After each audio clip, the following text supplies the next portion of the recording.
One of the hardest parts of building from within isn't adding what you need, it's releasing what you don't. Because the things you need to let go of aren't always bad. Sometimes they're just finished. When you reverse engineer your environment from the inner blueprint, some things don't make the cut. Not because they're wrong, but because they were designed for a version of you that no longer exists. The routine that served your priorities were different. The habit that made sense when your standards were lower, the object in your space that anchors you to a memory, a mindset, a version of yourself that the blueprint has moved past. Pruning isn't about judgment. A gardener doesn't hate the branches they cut. They remove them because the tree needs its energy directed toward new growth. The old branch wasn't bad. It's just consuming resources that the new growth requires. Your environment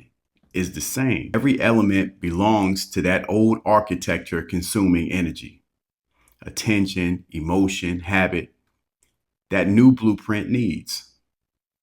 And until you prune it, the new design is competing with the old one for the same resources. This isn't about stripping it bare. That's not pruning, that's panic. Pruning is deliberate. It's guided by the blueprint, not by your frustration.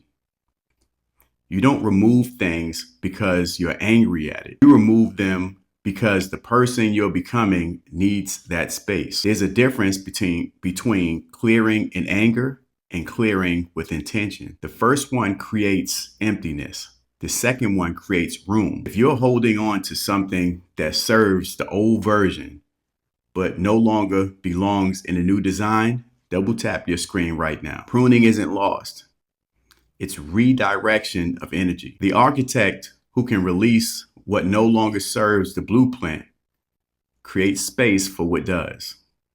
And that space is deliberate emptiness. It's where the new design breathes. The people who seem to move through transformation with lightness aren't carrying less, they're pruned. They released what the old identity built so the new one could build without competition. They understood that letting go isn't losing, it's designing. Today, identify one thing in your environment that belongs to the old architecture. It doesn't have to be big, a habit, an object, a routine, a subscription, something that was placed there by the previous you and no longer serves the new blueprint.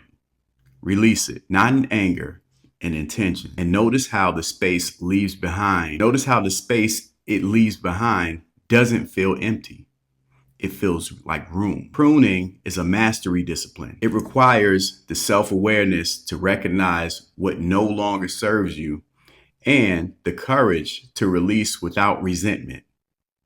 That discipline is what the art of self-mastery builds, the knowledge of self that makes intentional release possible. It's on Amazon. The link is in my bio.